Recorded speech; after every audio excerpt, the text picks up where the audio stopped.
Last week, as we continued in our journey through Genesis, we saw the beginnings of trouble in the family of Jacob. We saw Jacob wanting to marry Rachel. He was tricked into taking Leah as his wife first.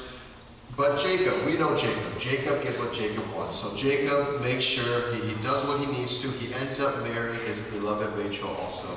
And if you remember, Leah was there and she was feeling unloved. And as she was receiving blessings of son after son after son, she turned around and tried to use those blessings as a means to win Jacob's affections.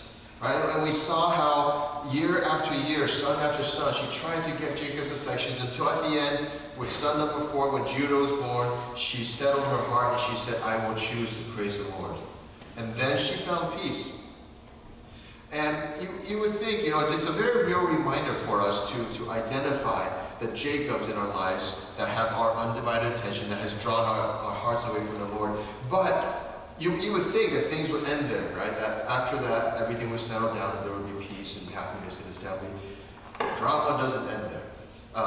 Rachel, you would think, right, if you look at, I don't know what Jacob was like, but the way that Leah longed for Jacob and his affections, you would think that he was like the man's man, and he's, I don't know, every woman's dream, and wanted to be the apple of his eye. And so here we have Rachel. She's now the beloved wife of Jacob.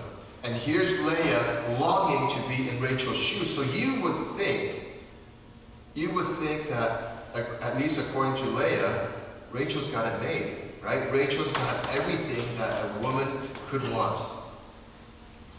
But you know what? For Rachel, having Jacob wasn't enough. Right? And this is always the case. We always think what someone else has is better.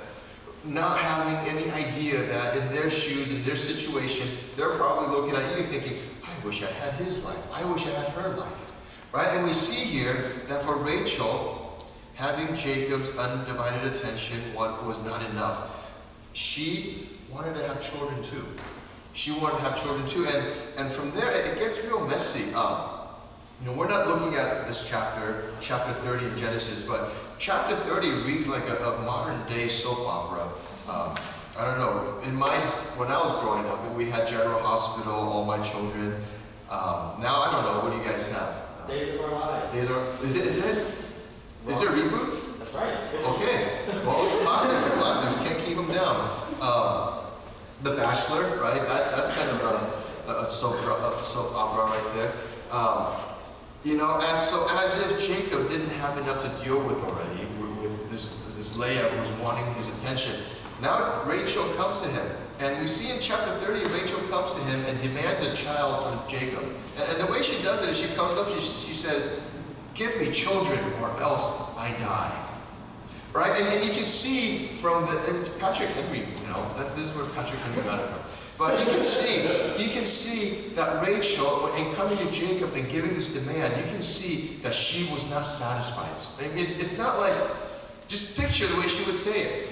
Jacob, honey, I'm really happy to be in love with you, and I'm really happy that, you love me so much. Give me children or else I die. No, you can hear the way that she comes. It was a frantic demand.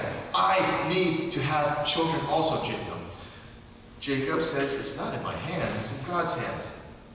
And so Rachel, vying to have children for Jacob, she brings her maid Bilhah and gives Bilhah to Jacob. And this is weird, but here's her logic. And I'm going to read directly from the Bible what Rachel says. She says to Jacob, here is my maid Bilhah. Go into her, and she will bear a child on my knees, that I also may have children by her. So she says, look, if I can't bear children, I will have Bilhah come in as a surrogate and bear a child on my behalf. Kind of like what Sarah did with Hagar, remember? And I think maybe Abraham forgot to pass on the message not to do this. I think I would have told my grandchildren or children, like, don't repeat the same mistakes grandpa and grandpa made. Anyways, so Bilhah bears 2 children. So Leah, we saw, after Judah stopped bearing, and she doesn't want to, miss out. She wants to, be part of the competition still. So she comes, she brings her maid, Zilpah, gives her to Jacob, and Zilpah bears 2 more children. And then after a season, Leah starts bearing children again. She has 2 sons and a daughter. And so at this point, this is wonderful. At this point, there's 6 sons and 1 daughter from the beloved, the unloved wife Leah. Okay, 2 sons from Rachel's maid Bilhah, 2 sons from Leah's maid Zilpah, for a grand total of 11 children. 11 children. And then, after all this, finally, Rachel bears a son, Joseph. Now, this is a big deal if you think about it. When you look at the family dynamics here, things are a mess, right? You have the unloved wife, you have Rachel, the beloved wife, you have Rachel's maid, you have the Leah's maid, and now they've all got children. But who's the most loved? Rachel's the most loved. And so now, after all this time, Rachel finally conceives and bears a child, Joseph. Who do you think is going to be the favorite? Joseph is going to be the favorite, right? For Jacob, this is the child that he's longed to have with the wife that he loves. And so here comes Joseph, and we can see now why Joseph was Jacob's favorite son. It wasn't, just some strange reason that he picked Joseph. It wasn't because Joseph grew up just, a lot nicer than the other kids. No, this was the son that he finally has with his beloved wife, Rachel. Then a few years later, Rachel has another son, Benjamin. She dies during childbirth. And so now the collection is complete. There's 13 children in all. Which brings us to today's Bible passage. Turn with me to Genesis chapter 37. And we're just going to read the first 2 verses to start. Genesis 37, verses 1 and 2. Now Jacob dwelt in a land where his father was a stranger, in the land of Canaan. This is the history of Jacob. Joseph, being 17 years old, was feeding the flock with his brothers, and the lad was with the sons of Bilhah and the sons of Zilpah, his father's wives. And Joseph brought a bad report of them to his father. What did Joseph do? Joseph saw the brothers, and these are actually the brothers, not his own blood brother Benjamin, and not Leah's sons, but the brothers that came from the maids, right? So he's with these brothers, and I don't know what they're doing, but they're tending sheep, and they've done something not great. And so Joseph, being righteous, he comes and he tells Jacob that, hey, Dad, the brothers, they're out throwing sheep around. I don't know what they're doing, but he comes and he brings a bad report about them. Do you think Joseph is endearing himself to his brothers? Right? He's not doing anything to earn their love, and it only gets better from here, right? As we read on, and we won't read it today, it's not our focus today, but if you recall, what does Joseph do? He's not endearing himself to the brothers. He then goes on to tell them about this dream that he has. Right, he says, hey, all of us were out in the field and we're gathering these sheaves of hay or wheat. And in this dream, my sheaf stood up, guys, and then your sheaves all bowed down to my sheaf. Isn't that weird? And of course, the brothers hated him and despised him. And then he has another dream. He says, in this dream, the sun, that would be the dad, and the moon, that would be the mom, and the other 11 stars all bowed down and worshiped me. Who do you think that could have been, guys? And so Joseph was, he's kind of like the object of contempt among the siblings. And to add injury to insult, insult to injury rather, Jacob, loving his son Joseph, he's very open with his affections. He lets everybody know that Joseph is his favorite, right? And we know, if you've watched Joseph in a Technicolor Dreamcoat, we know that Jacob makes a tunic, a multicolored tunic, and gives it to Joseph to make sure everybody knows, hey, this is my favorite son. Out of all 13 of my children, 12 brothers, this is my favorite son. Okay. So, when we talk about Joseph and his origin story, we can figure out that the brothers, they hated Joseph, and they actually plotted to kill him. And we often attribute it to because, one, he was a tattletale, One, and two, because Jacob made it clear that this was a favorite, and three, because he told these outlandish dreams about how the brothers would bow down to him, right? I think, and this is what I want to focus on today, I think the hatred, the animosity started before all these events that we see in chapter 37, right? If you think about it, go back and think about the moms. You've got 4 wives, you've got 4 moms. Do you think these 4 wives got along with each other? I don't think so. Can you imagine, maybe they were really chummy and friendly with each other, doing their daily chores together. Hey, let's help each other, so we can all get things done quicker, and let's all be friends. I think there was a lot of tension. I think there was a lot of hostility between these 4 wives. Right? And I don't think Leah, when she was craving Jacob's attention, I don't think she was thinking, oh, Rachel, you're my sister, and you're so lucky, and I'm so happy for you that Jacob pays attention to you more than he does to me. I'm sure that jealousy brought up a lot of negative feelings between Leah and Rachel. And I don't think Rachel, as she saw Leah birthing these 4 sons, I don't think she was necessarily celebrating. If she was really happy for Leah having these children, I cannot imagine that Rachel would come to Jacob and say, give me children or else I die.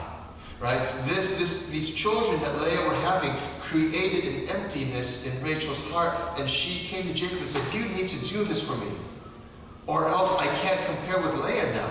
Right? And so there's animosity there. And Hagar, remember Hagar? How when she bore a child, she all of a sudden became disdainful toward her master Sarah? I can imagine both Bilhah and Zilpah, once they bore children, right, that they would look down on their mistresses. And so there is this. I feel sorry for Jacob. As much as he was a trickster and a shyster, he had a messy household to contend with. 1 wife is enough, 4 of them, and they don't like each other. And so by the time, think about this, by the time Rachel was starting to push her maid Bilhah on Jacob, remember, Leah has already had 4 kids, right? So Reuben, the oldest brother, is probably maybe 4 or 5 years old. And I think at 4 to 5 years old, you sense how your mom feels toward other members of the family. I am sure Reuben already was picking up on, yeah, all these moms, they don't like each other. They're not getting along, right? There is discord in the family. And so all this tension, all this conflict, all the hatred between the wives, I am 100% positive that it infected the children as they grew up in this household. I'm sure that the kids were, look, we hear all these nightmare stories of parents who drag kids into fights, right? When parents have animosity with each other, they will sometimes drag kids in, try to make kids take sides. I think that's evil, but as you do that, you poison the kids against the other parent. I'm sure this was what was happening in Jacob's household. And so imagine what this household was like, right? 4 wives, 4 moms, 4 different factions. And, if you look at the timeline of these things happening, if we allow some overlap between the different wives having kids, by the time Joseph was born, I would guess Reuben was maybe somewhere between 7 to 10 years old. Okay. Now, by the time we get to chapter 37, we're told here that Joseph was 17 years old, so Reuben's in his mid-20s already, right? Imagine these 13 kids growing up all these years, watching this unpleasantness in the family, vying for attention, competing, maybe deceiving, backstabbing. I don't know what they would do. Right? Do you think any of the moms would speak well to her own children about the other kids? I can't see that happening. Right? Can you imagine Leah? Now listen, Reuben, seeing as how you're the oldest, make sure that you really look out for all your brothers and take care of them. No, I'm sure Leah was teaching Reuben how to get ahead, how to make sure he got enough for himself and their own set of 6 brothers and one sister, right? Or Bilhah talking to her sons, Dan and Naphtali. I'm just one of the maids in the house, but remember, you're all brothers from the same father, so treat each other with respect and honor. I can't imagine the maids saying that to each other, or Rachel, right? Rachel saying, Joseph, honey, I know Daddy made you the favorite, but you know, make sure you love all the brothers and your sister too, and make sure they all get some affection from your dad. No, I'm sure Rachel was teaching Joseph how to milk it for all it was worth, right? And so, look, even if these things weren't happening, even if the moms weren't poisoning the brothers against each other, just watching the moms and their interactions with each other, I'm sure taught the brothers growing up, taught them, well, number one, that all was not well in the household. Or maybe not that all was not well. For them, this was the norm. The brothers growing up understood in this household, this is what is normal. We don't like each other. We're not supposed to like each other. And so, by the time Joseph was 17, right, even without that nice multicolored tunic, even without the silly dreams that he had, even without Joseph ratting out on his brothers, I would imagine that they already hated each other at this point. Right? A broken household. And this is a learned behavior. They've had close to 20 years of watching and learning from their moms. Okay, now you're probably asking, okay, are we having a parenting seminar this morning? Yes and no. Well, mostly no. It's a little early for most of you. Some of you here have kids already, but for most of you, it's a little early to be thinking about parenting still. What I do want to impress on you is this, though. In the same way that the moms influence the kids by the way they behave toward each other, we also influence each other. We learn from each other. We watch each other. And, you know, look, I'm up here teaching on Sundays. And so you think there's learning. Hopefully I'm presenting the Word of God and you're listening and learning something. But there's learning happening in the midst of the congregation too.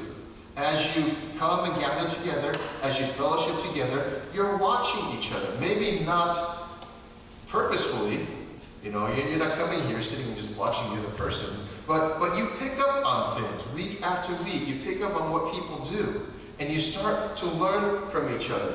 Maybe those that haven't been Christians as long are looking to those who have been Christians for all their life and saying, you know, maybe this is what I should do. I'm going to watch this brother or this sister and see how they carry themselves, how they behave, what they do at church. Right? We all learn from each other. And the question then is, what are we modeling for each other? Right? You see, when we think of our faith, we often think of our faith as this faith is between me and Jesus, and this faith is for me and me alone. But look, our faith is not just our own faith. Our faith is also for others around us also. You know, Hebrews chapter 10 has this verse that I love to quote to convince you not to miss church. And I think when I say that, you know what verse I'm talking about. Not forsaking the assembling of ourselves together, as is the manner of some. Hebrews 10:25, pastor's favorite verse. Don't forsake the assembling together with one another, right? Don't stop coming to church. Don't stop. But look, it is important to not stop coming to church. But what does the verse say after that? If you want to look, you can turn there. Hebrews 10:25. What's the reason, or rather, what is the purpose that the author of Hebrews is saying, do not forsake assembling together? What is the reason? Verse 24 says, you assemble together, exhort one another. Exhort one another to encourage one another, so much the more as you see the day approaching. Then you go back to verse before. Verse 24. Let us consider one another. Think about one another. For what purpose? In order to stir up love and good works. In order to stir up love and good works. Don't forsake coming to church. Don't forsake coming to church, because you're supposed to be here to be an example for one another. You're supposed to be here to exhort one another, to stir each other up to love and good works. You know, you're called to be good influences on your brothers and sisters, to inspire each other.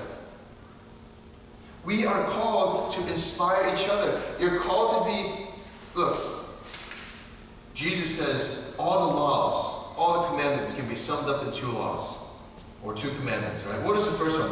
Love the Lord your God with all your heart, or your soul, or your mind, or your strength. What is the second? Love your neighbor as yourself. So Jesus says, make sure your relationship with God is right. Then number two, just as important, make sure your relationship with those around you is right. Love them. How do we love them? By being here, being an example for them, demonstrating to them what we should do as Christians in our walk in faith. Because look, there are times when someone is here in church, and this is something I see happen once in a while, and I go through this too. We come to church, and the expectation is we're here to worship. We're going to come and bring our Sunday best.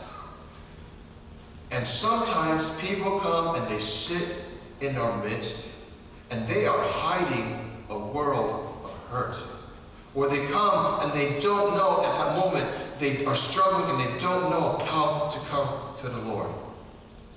Could be that they're having an issue that they're too embarrassed to talk about. And so they come and they're, this Proverbs chapter 15, if you're reading with us in the Bible, daily Bible reading, Proverbs 15 we just read a few days ago, right?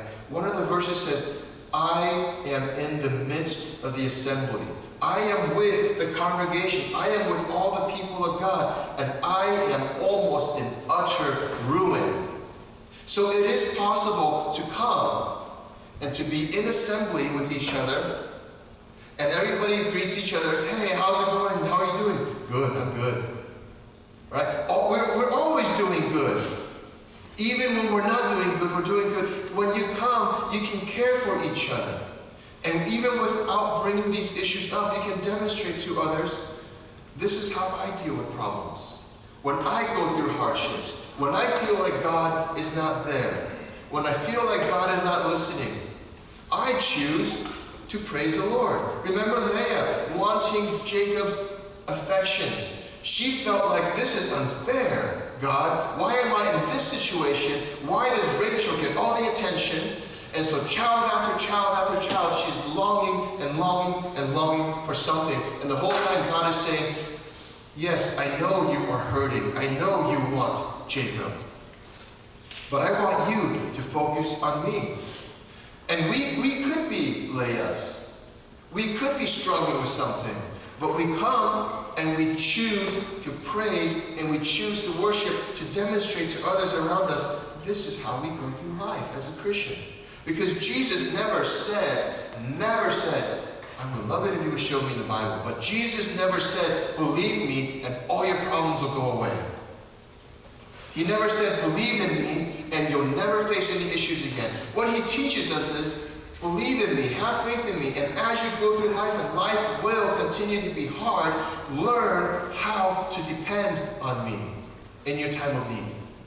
Right? And so when we come together and gather together, let's not be like those four moms demonstrating a lack of faith. Let's not be like those four moms demonstrating division. Let us come and demonstrate how to walk in the Lord, how to love one another, how to exhort one another, spurring each other on to love and good works.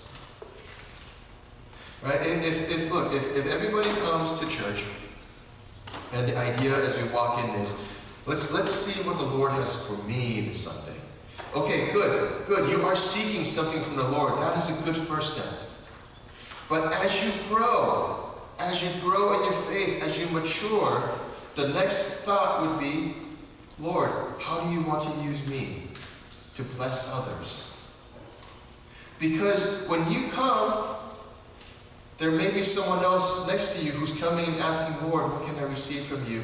And the Lord is looking at you saying, today, this brother is going to receive something through you. Right? You've all heard this illustration, I think. Right? Two beggars praying. Lord, feed us. We don't have food. Two beggars praying.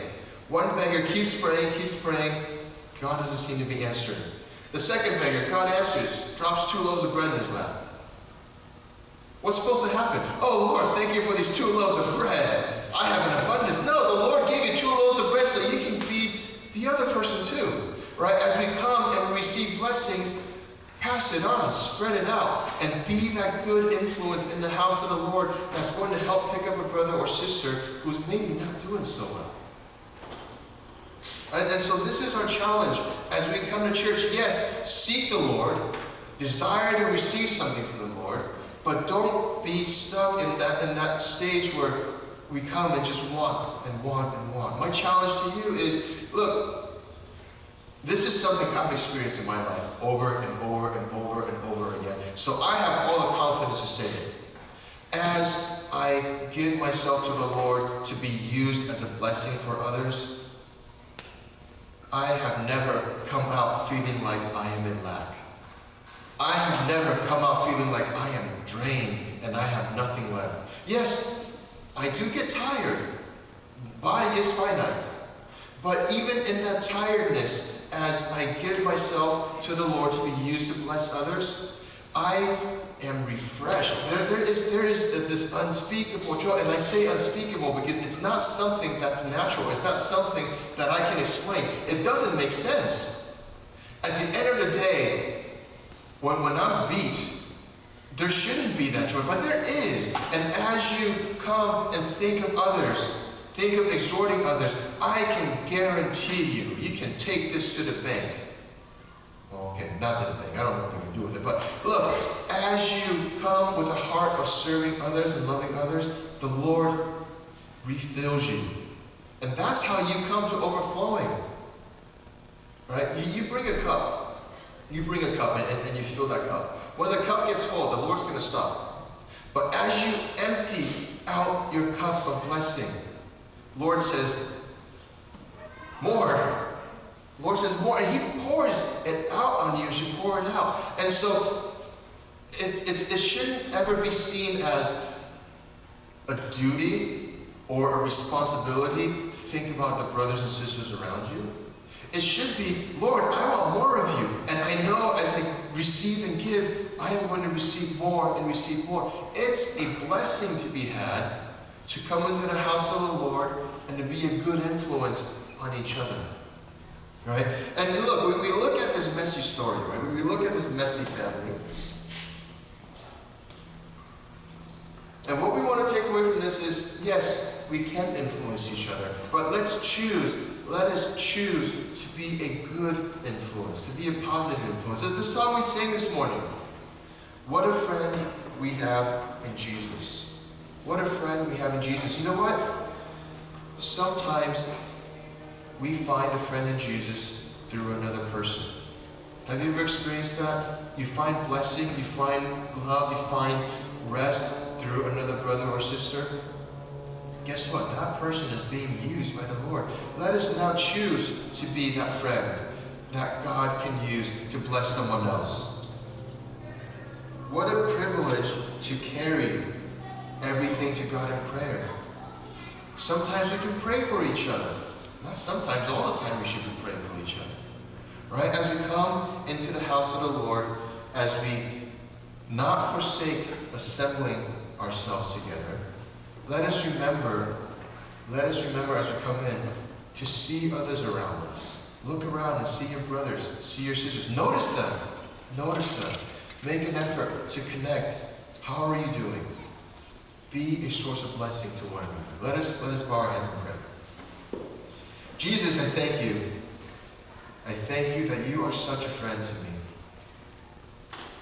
And Lord, I ask that you would continue to work in my life and in all our lives, Lord, that we, day by day, would be transformed more into your likeness. And so make us, Lord, make us that friend in the midst of the assembly who can be a blessing to our brothers and to our sisters all around. Help us as a church, Lord, to be a church that loves one another as we love ourselves. Pray these things in Jesus' name.